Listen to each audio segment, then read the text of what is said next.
Bénissons le nom du Seigneur pour ce temps que nous passons dans sa présence. L'heure est venue d'écouter sa parole. Alléluia. Et il y a son serviteur que le Seigneur, à qui il a donné une double portion. Alléluia. Il nous a livré la première portion pendant la Sainte Seine. Alléluia. Et Dieu lui a donné une double onction pour la deuxième portion. Alléluia. Nous voulons accueillir l'ancien Jean-Michel. Alléluia. Qui va nous donner la deuxième portion. Alléluia. Du repas de ce matin. Que le Seigneur bénisse son serviteur et qu'il bénisse le peuple de Dieu à l'écoute. Amen.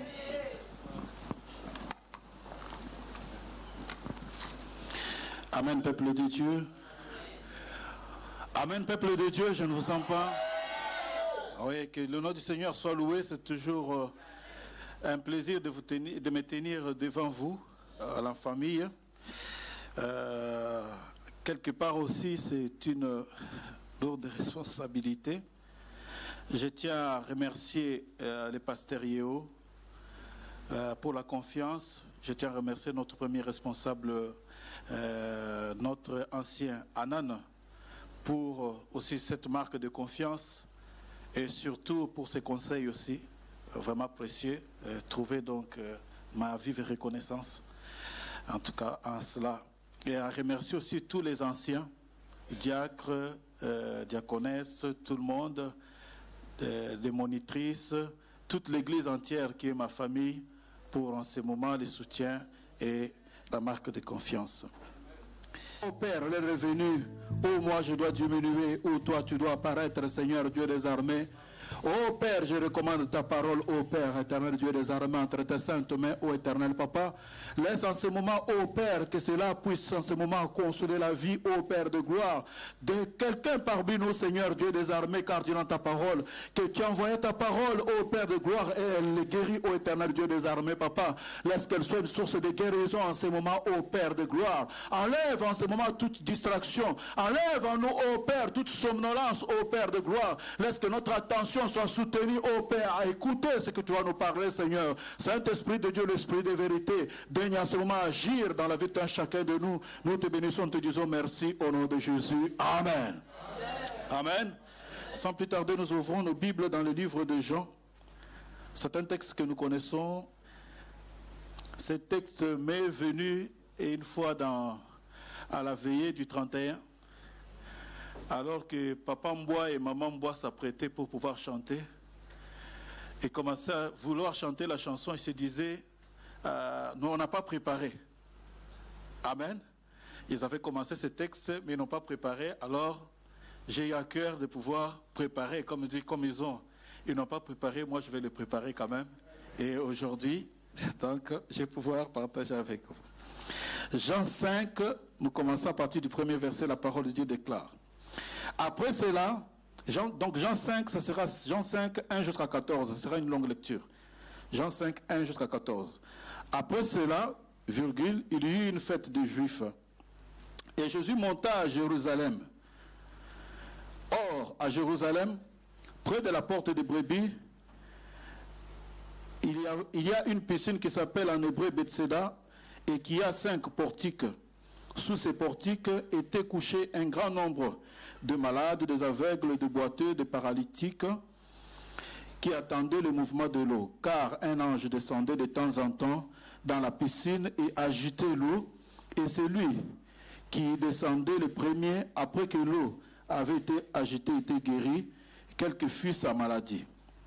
Là se trouvait un homme malade depuis 38 ans.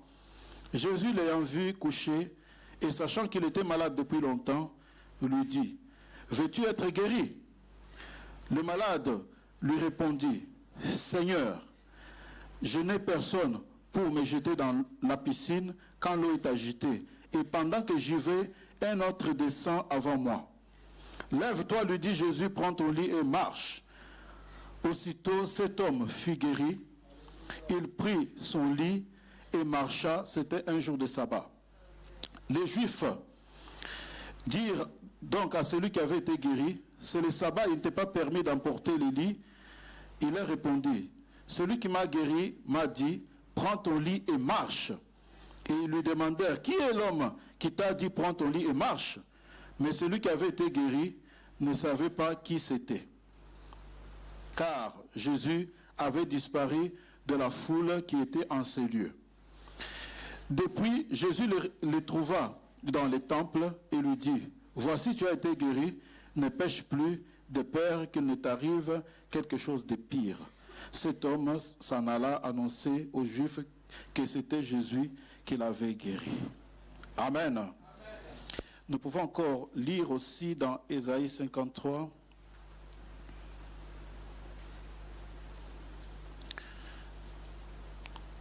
Ésaïe 53, nous pouvons commencer à partir du premier verset. La parole de Dieu déclare ceci: qui a cru à ce qui nous a été annoncé, qui a reconnu le bras de l'Éternel, qui s'est élevé devant lui comme une faible plante, comme un rejeton qui sort d'une terre desséchée. Il n'avait ni beauté ni éclat pour attirer nos regards, et son aspect n'avait rien à nous plaire. Méprisé et abandonné des hommes, homme de douleur, habitué à la souffrance, semblable à celui dont on détourne le visage, nous l'avons dédaigné, nous n'avons fait de lui aucun cas. Cependant, ce sont nos souffrances qu'il a portées, ce sont nos douleurs qu'il s'est chargé, et nous l'avons considéré comme puni, frappé de Dieu et humilié. Amen. Que le Seigneur bénisse sa parole. Amen. Oui, bien-aimés dans le Seigneur, nous venons de lire une portion des Écritures, surtout dans les livres de Jean. Si nous voyons très bien, chaque évangéliste a sa manière de présenter la parole de Dieu, de présenter Jésus-Christ de Nazareth. Si nous voyons bien que Luc le présente comme étant le Fils de Dieu, qui vient pour pouvoir obéir à son Père, et si nous voyons bien, Marc le présente comme le puissant serviteur, et Matthieu le présente comme le fils de David, le roi qui a été promis. Mais quant à Jean, Jean le présente comme Dieu. Il dit qu'au commencement était la parole était avec Dieu, la parole était Dieu, en elle était la vie, et la vie était la véritable lumière des hommes.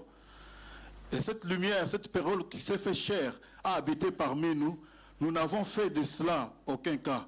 Il est allé chez les siens ne l'ont pas reçu. Mais à tous ceux qui l'ont reçu, il nous a donné le pouvoir de devenir enfants de Dieu. Nous voyons très bien qu'il est en train de présenter le Fils jusqu'à ce que nous arrivons à ces versets. Mais là où nous lisons, bien-aimés dans le Seigneur, on commence par nous dire, après cela, c'est qu'il y a un avant cela. Amen.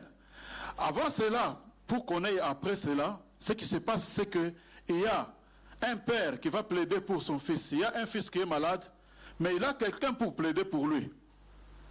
Le père va voir Jésus et il dit à Jésus, si tu peux descendre pour guérir mon fils. Et Jésus ne descend pas. Jésus envoie justement la parole. Nous voyons l'efficacité de la parole de Dieu. Et il dit, va, ton fils vit. Puisque lui était parti, il dit que son fils risque de mourir.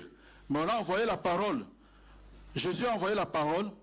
Et quand le père est rentré à la maison, il a trouvé que son fils vivait. Donc dans ces cas, cette parole s'adresse donc à ceux qui n'ont pas quelqu'un. Le fils avait quelqu'un, son père, qui pouvait le défendre. Mais à ceux qui n'ont pas quelqu'un ce matin, cette parole s'adresse. Ce message s'adresse. Car je n'ai rien de meilleur. Comme je dis mes tatars dans la chorale, on n'a rien de meilleur à nous donner. Tout ce qu'on peut donner, c'est la parole de Dieu. Puissance et Amen. Puissance et force, donc voilà la parole de Dieu que nous pouvons donner. Bien-aimés dans le Seigneur, ce qui se passe à Jérusalem. La Bible déclare qu'il y avait une fête des Juifs. Et Jésus devait monter vers Jérusalem. Pour aller vers Jérusalem, il fallait monter. Jamais on ne descendait pour aller vers Jérusalem. Et Jérusalem, étymologiquement parlant, c'est la ville de paix. Et bien aimé dans le Seigneur, pour accéder à Jérusalem, je crois que les anciens en avaient parlé, on a construit la muraille, tout cela, tout était bien. Il y avait quand même des portes pour rentrer. C'est comme à Paris, pour rentrer aussi, il y a des portes. Vous avez la porte de Bagnolet, vous avez la porte d'Orléans, vous avez la porte de Clignancourt, vous avez la porte de la Chapelle, vous avez plusieurs portes pour pouvoir rentrer. Donc c'était comme ça aussi presque à Jérusalem. Pour pouvoir y entrer, on passait par une porte dont on appelait la porte des brebis. Mais près de cette porte, il y avait une piscine.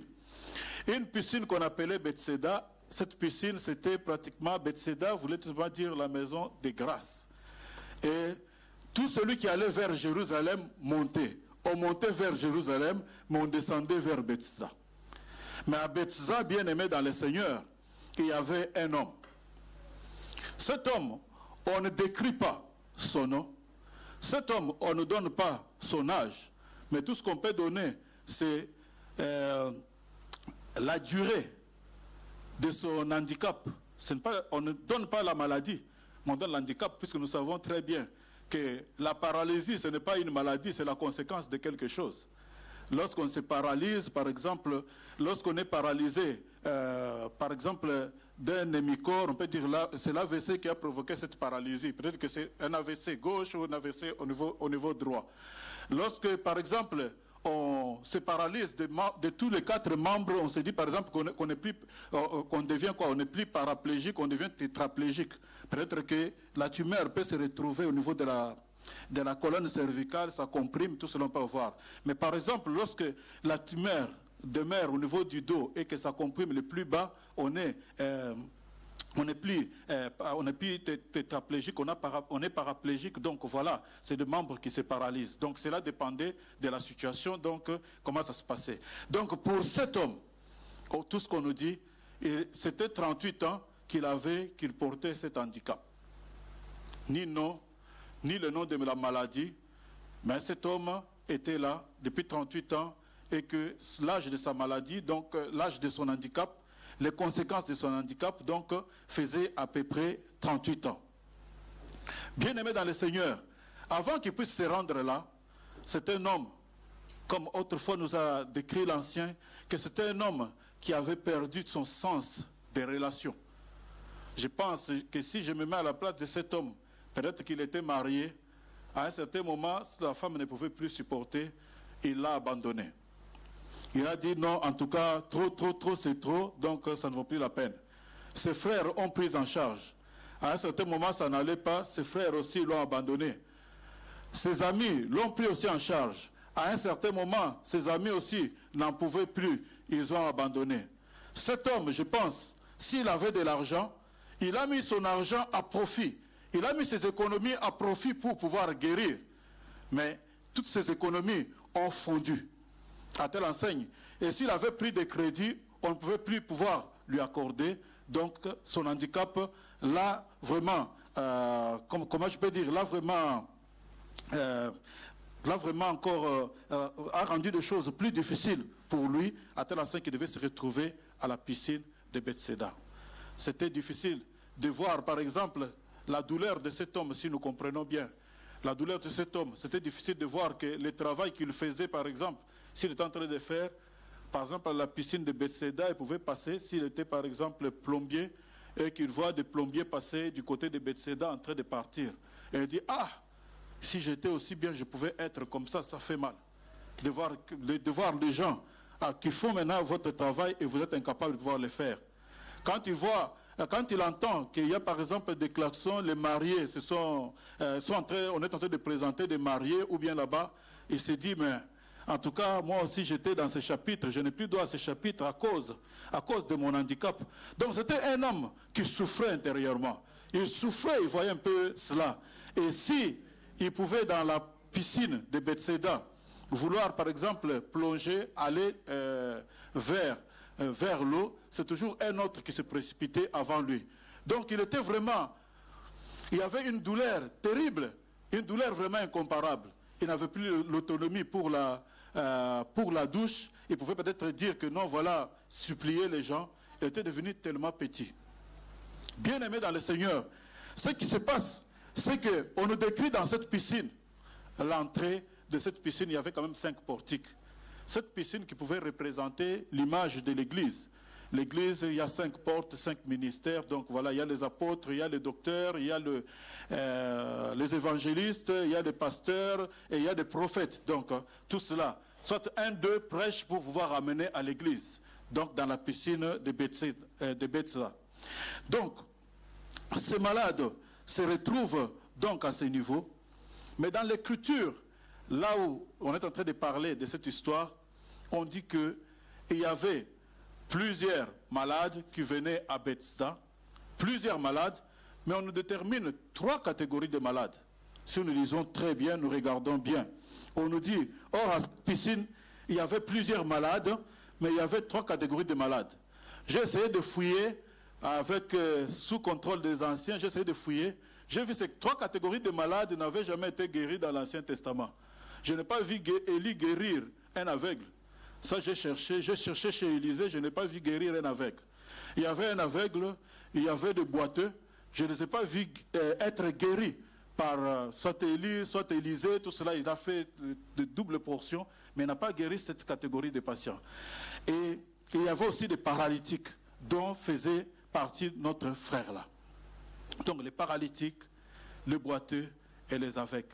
Ces 3 catégories de maladies n'étaient pas guéries dans l'Ancien Testament. Et ces 3 catégories de patients sont actuellement dans notre Église.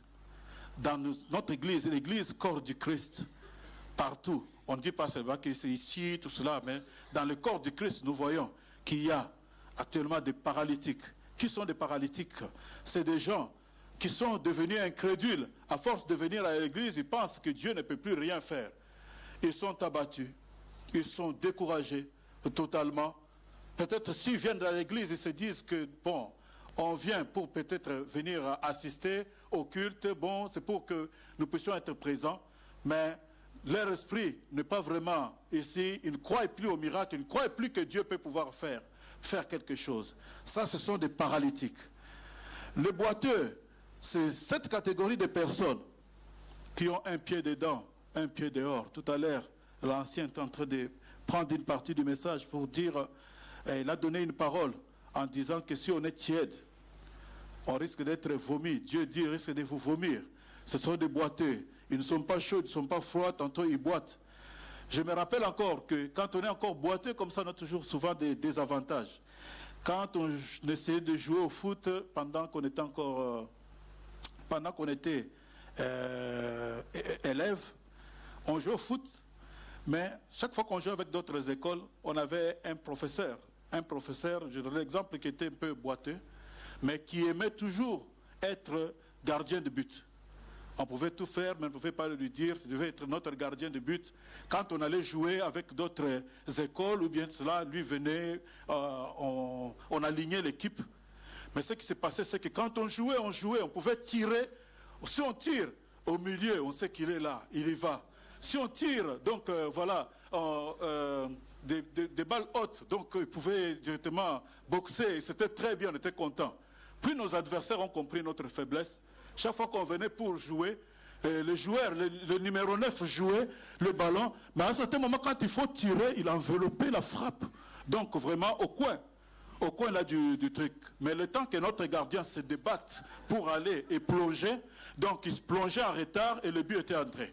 Mais chaque fois qu'on jouait et qu'on voyait qu'il y a un tir qui va au coin, nous tous déjà on tenait comme ça, on savait qu'il y avait déjà un but, on encaissait un but. Donc vous voyez déjà, donc c'était déjà un problème.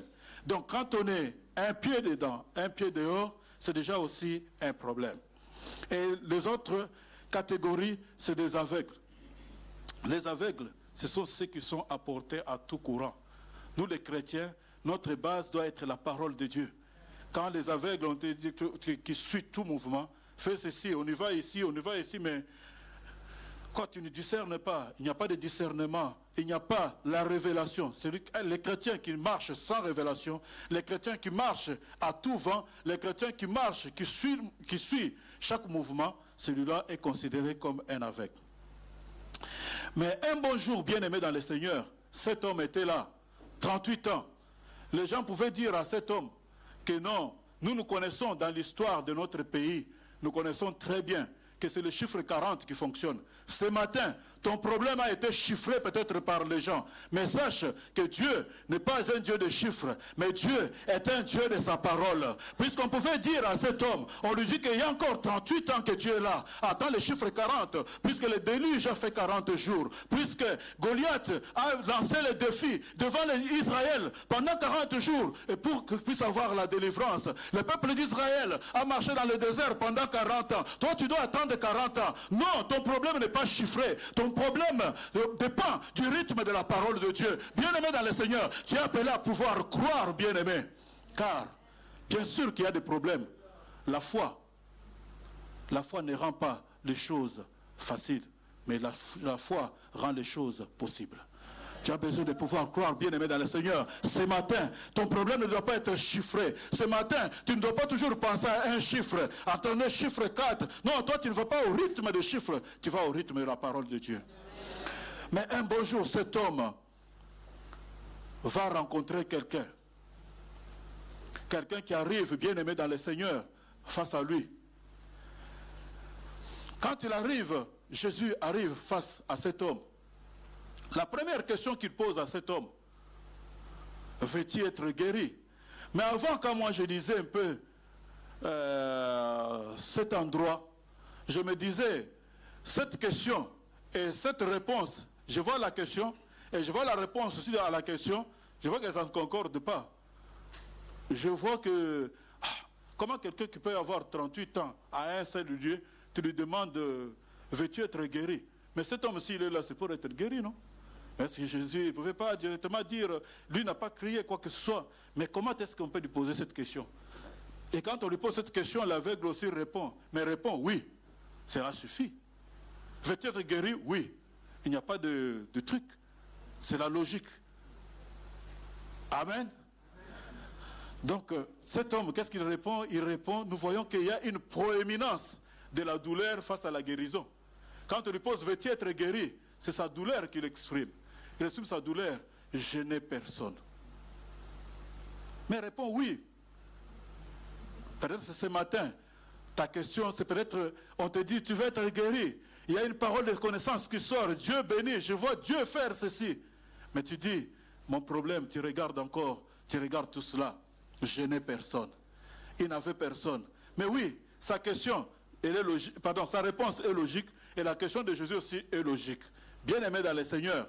Pourquoi? Puisque cet homme, nous voyons la souffrance qu'il a à connaître, habitué il avait la douleur, il était vraiment meurtri en lui-même.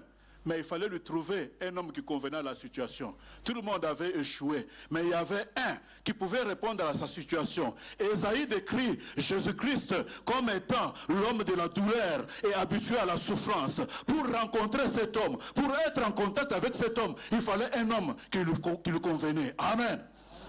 Jésus qui vient vers lui, c'est l'homme habitué à la souffrance et à la douleur.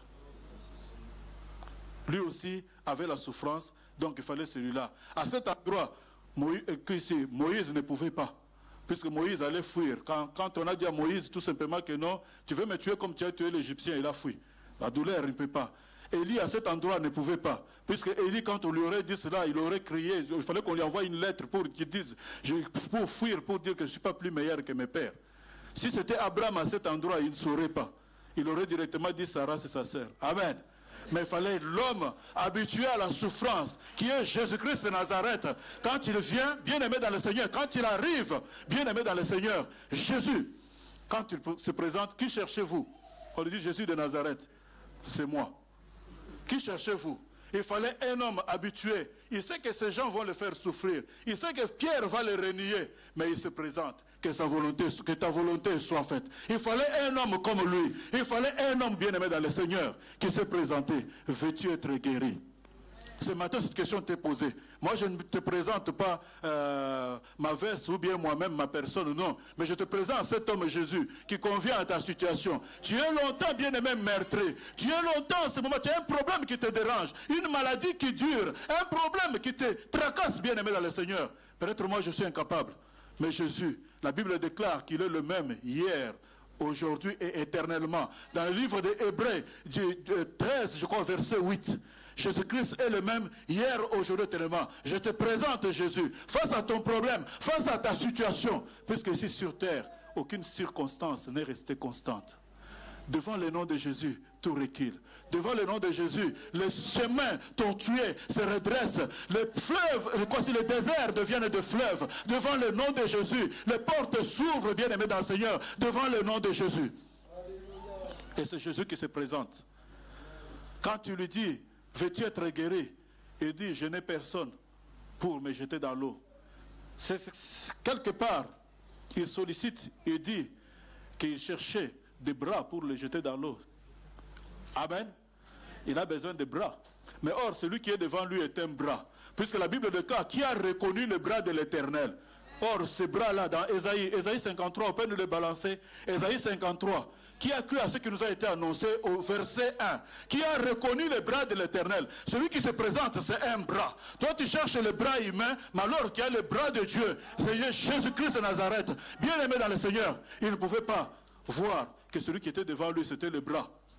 Mais malheureusement, pour lui, par sa croyance bien aimée dans le Seigneur, les bras de l'Éternel ne jettent pas. Les bras de l'Éternel relèvent.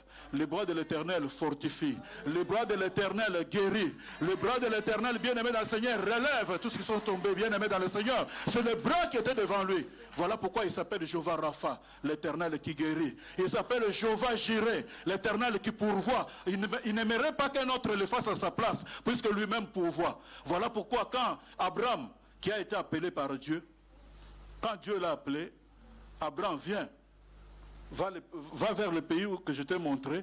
Il n'a pas hésité, il est parti. L'Éternel, il savait que l'Éternel allait pourvoir. Quand il y a eu des soucis, quand l'Éternel lui a présenté l'épreuve, qu'est-ce qui se passe avec Abraham? Dire à Sarah que non, voilà, je vais aller offrir l'enfant à Dieu. Non, comment est-ce qu'il faut braver? Il fallait contourner.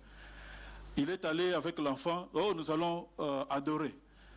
Arrivé là avec le berger, il dit, si je dis à ces gens, restez ici, je vais offrir l'enfant, ils vont me dire non, peut-être quoi, c'est l'Alzheimer qui commence ou bien qu'est-ce qui se passe. Donc voilà, ils vont m'empêcher. Donc il est parti, il a contourné le berger. Arrivé jusque près de la montagne, bien aimé dans le Seigneur, il arrive à la question que l'enfant lui pose. Il lui dit, papa, nous avons tout. Nous avons le couteau, nous avons le bois. Mais où se trouve l'agneau, bien aimé dans le Seigneur? Or, bien aimé dans le Seigneur, il sait que celui qui l'a appelé, il est retourné à son appel pour comprendre que celui qui m'a appelé, c'est celui qui me dit, sors tout simplement, moi je vais pourvoir. Va dans le pays où je t'indiquerai. Puisqu'il lui avait dit aussi, va dans la montagne où je t'indiquerai. Quand ils sont arrivés là, l'enfant lui a posé la question, il a dit à la montagne de l'Éternel, il sera pourvu. Dieu va encore pourvoir. Puisqu'il y a eu l'agneau de Dieu qui avait déjà été immolé avant la fondation du monde. Donc, il ne pouvait pas mourir puisque l'agneau de Dieu était déjà immolé avant la fondation du monde. Donc, Dieu qui vit dans l'éternité, s'est mis juste dans les temps, mais il avait déjà offert l'agneau de Dieu. Donc Jésus était déjà offert. C'est pourquoi Jésus, quand il vient, il dit que avant qu'Abraham fît, moi j'étais déjà. Amen. Bien aimé dans le Seigneur, il cherche les bras de l'Éternel. Et le bras de l'Éternel qui était là, qui est en face de lui, mais la Bible déclare, qui a reconnu le bras de l'Éternel? Connaître Jésus est une chose, mais reconnaître Jésus en est une autre. Connaître le bras, c'est une chose, mais reconnaître le bras en est une autre. Quand je dis que, par exemple, voilà, je connais quoi, l'ancien Anan, donc cela veut dire que j'ai une idée fixe sur la personne de l'ancien Anan. Mais quand je dis reconnaître l'ancien Anan, là il faut que ma mémoire fonctionne face à une situation pour reconnaître quand même. Amen. Reconnaître les bras de l'Éternel, c'est une chose. C'est pourquoi on a dit, qui a reconnu? On n'a pas dit qui a connu le bras de l'Éternel, mais qui a reconnu? Est-ce que face à ta situation, face à ton problème que tu traverses, est-ce que tu reconnais? Bien sûr, tu connais Jésus, mais en ce moment-là, est-ce que tu le reconnais? Pendant que les choses sont dures, pendant que les hommes sont en train de passer en vainqueur, est-ce qu'en ce moment-là, tu connais Jésus? Est-ce que tu te dis en ce moment-là que c'est moi le chrétien, je sais que mon Dieu agira jusqu'à la fin? C'est ce que je dis, que la foi n'est pas la facilité dans des choses, mais la foi rend les choses possibles. Ce qui est impossible devient possible. C'est en ce moment-là, bien aimé dans le Seigneur, que les enfants de Dieu se manifestent. Amen. Quand il y a eu Meshach, Shadrach, Abednego, quand ils étaient devant, on leur dit que la fournaise est là. On chauffe cette fois, ou bien on vous introduit dans la fournaise. Qu'est-ce qui s'est passé? Mais comme ils reconnaissaient leur Dieu, ils ont dit, Dieu, roi, même si tu nous envoies là-bas, notre Dieu nous délivrera toujours de cette fournaise. Ils sont partis bien aimés, puisqu'ils le reconnaissaient. Mais quand il y a des épreuves, quand il y a des situations difficiles, quand il y a des moments difficiles qui arrivent bien aimés dans le Seigneur, est-ce que nous reconnaissons notre Dieu? où nous nous mettons à pleurer, où nous reculons devant des situations, où en ce moment nous nous faisons petits devant les hommes. Non, c'est en ce moment-là que notre Dieu doit être grand. Qui a reconnu le bras de l'Éternel? Il s'est élevé comme une plante faible. Il n'avait ni beauté ni éclat pour attirer notre regard. Considéré comme frappé de Dieu et humilié, semblable à celui dont on détourne le visage. Il n'avait pas même de beauté pour attirer les regards. Voilà pourquoi même quand on demandera à cet homme qui t'a guéri, il ne le reconnaîtrait pas. Il n'avait ni beauté ni éclat pour attirer. C'est le Jésus d'Ésaïe 53 qui se présente devant lui. Qui t'a guéri? Il ne le reconnaîtrait pas. Il n'avait ni beauté ni éclat pour attirer les regards. Semblable à celui dont on détourne le visage. Quand on a détourné à quelqu'un le visage, tu ne peux pas le reconnaître. Amen. Veux-tu être guéri? Lui pensait que c'était la descente. Mais il fallait la parole. Tout à l'heure, l'ancien disait que dans le royaume des cieux, il faut que les choses soient en mouvement. Nous connaissons que nous, dans le royaume des cieux, il faut que tout marche. La parole de Dieu marche. La prophétie marche. Attends-là. Elle va s'accomplir. Elle est en train de marcher. Elle marche à son terme. Donc tout, Jésus même nous a donné le pouvoir de marcher sur les serpents. Donc tout marche dans le royaume des cieux, bien-aimé dans le Seigneur. Et il dit, lève-toi, prends ton lit et marche. Donc tu es obligé de pouvoir marcher. Et quand il marche, bien-aimé dans le Seigneur, il va se poser un problème avec cet homme. Qu'est-ce qui va se passer quand il se met à marcher? Donc, entre le miracle et la nouvelle vie, Dieu va créer un vide. Il va se créer un vide. Actuellement, peut-être Dieu a créé un vide dans ta vie. À tel instant, tu te poses des questions. C'est lui ou ce n'est pas lui? À un certain moment, même Jean-Baptiste aussi s'est posé des questions. Est-ce que c'est toi qui devais venir ou pas? Il a même envoyé ses disciples. Dieu va créer un vide. À cet homme, il ne saura pas répondre à des questions qu'on va lui poser. Des questions de la vie courante. Des questions de la vie. À un certain moment, ça t'arrive, peut-être tu te poses des questions. Je sers Dieu ou je ne le sers pas? Est-ce que je suis vraiment enfant de Dieu? Est-ce que je suis converti? Il faut que je revienne encore, que je reconfesse encore. Ou qu'est-ce qui se passe? Dieu crée un vide. Mais ce vide-là que Dieu crée, mais ça avec un but. Bien-aimé dans le Seigneur, Dieu crée toujours un vide. L'homme ne pouvait plus répondre à ces questions. On lui a posé la question, qui t'a guéri? Mais 38 ans, quelqu'un qui te guérit, qui te fait du bien comme ça, tu ne peux pas le reconnaître, parce que Dieu a créé un vide. La Bible déclare, là où nous lisons, que le temps que cet homme se mette, Jésus avait disparu dans la foule. Voilà le message de ce matin. Je vais te dire que le Dieu que tu pries n'est pas un Dieu de foule, mais c'est un Dieu d'une vie personnelle, d'une vie d'intimité. Amen. Tu ne trouveras pas Jésus dans la foule, mais tu le trouveras dans l'intimité que tu créeras avec lui. Si tu ne crées pas l'intimité avec Dieu, jamais tu le verras. Amen. Mais crée l'intimité. Il y a un vide. Le vide, c'est justement qui revient à notre thème. Lèvons-nous, bâtissons. Cette année, nous devons bâtir cette vie d'intimité avec Jésus. Cette vie d'intimité avec Dieu. Il dit que je me fais trouver chez celui qui me cherche avec tout son cœur. Est-ce que tu cherches Dieu avec tout ton cœur? Tu as vu les miracles. Tu as vu quelque chose, bien-aimé, la main de Dieu dans ta vie. Mais est-ce que tu cherches Jésus-Christ avec tout ton cœur? Nous pouvons lire, bien-aimé dans le Seigneur, dans 1 Pierre 2. 1 Pierre 2, 3, 6.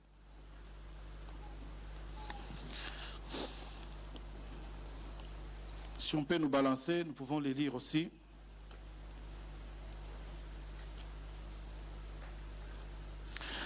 Si vous avez goûté que le Seigneur est bon, approchez-vous de lui, pierre vivante, rejetée par les hommes, mais choisie et précieuse devant Dieu.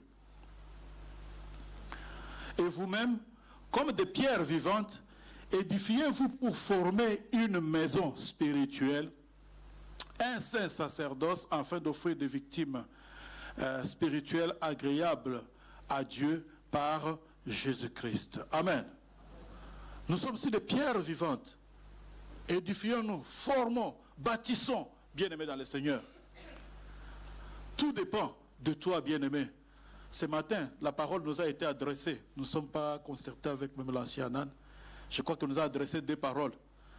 Tu es faible en puissance. Tu vois que la première parole disait que tu te sens faible en puissance, mais j'ouvre devant toi une porte que personne ne pourra fermer.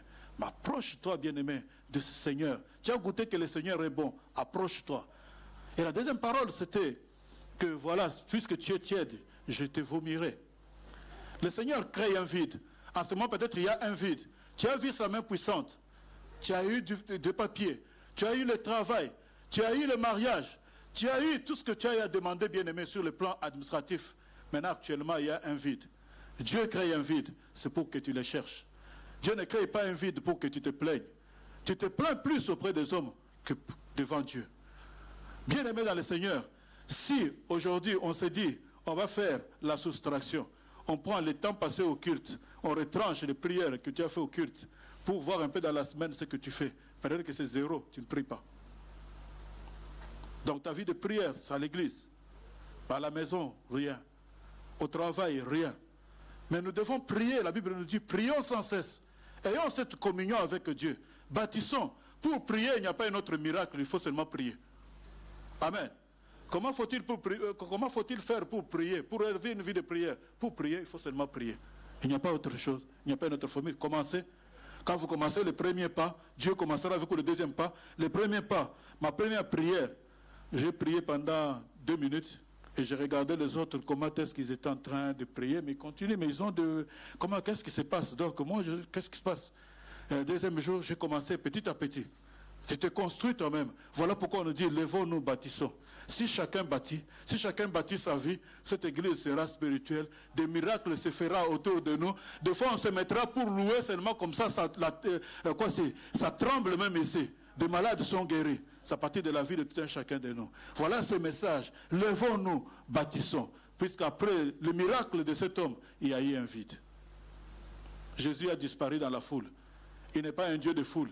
Ce n'est pas seulement quand nous sommes dans la foule que Dieu va se manifester dans ta vie. Tu commences à parler en langue, tu commences à faire... Non, Jésus n'est pas un Dieu de foule, mais c'est un Dieu d'une relation. Voilà pourquoi le christianisme n'est pas une religion, mais c'est une vie, une intimité avec Dieu que tu dois construire ce matin, bien-aimé dans le Seigneur.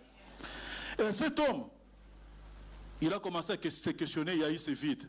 Mais gloire à Dieu, puisque cet homme est allé dans le temple. Il ne s'est pas arrêté là, il est allé dans le temple. Dans le temple, bien-aimé dans le Seigneur, Jésus a une autre dimension au niveau du temple. S'il s'est manifesté à la piscine comme étant l'homme de douleur, habitué à la souffrance, comme étant le bras de l'Éternel, s'il s'est élevé comme, voilà, celui dont on détourne le visage. Mais dans le temple, il a un autre visage. Amen. Voilà pourquoi nous allons lire dans Luc 2. Vous lirez à la maison Luc 2, verset 27 jusqu'au verset 30. Dans Luc 2, 27 jusqu'à 30, on nous parle de quelqu'un qui attendait la consolation d'Israël, Siméon. Nuit et jour, il attendait cela.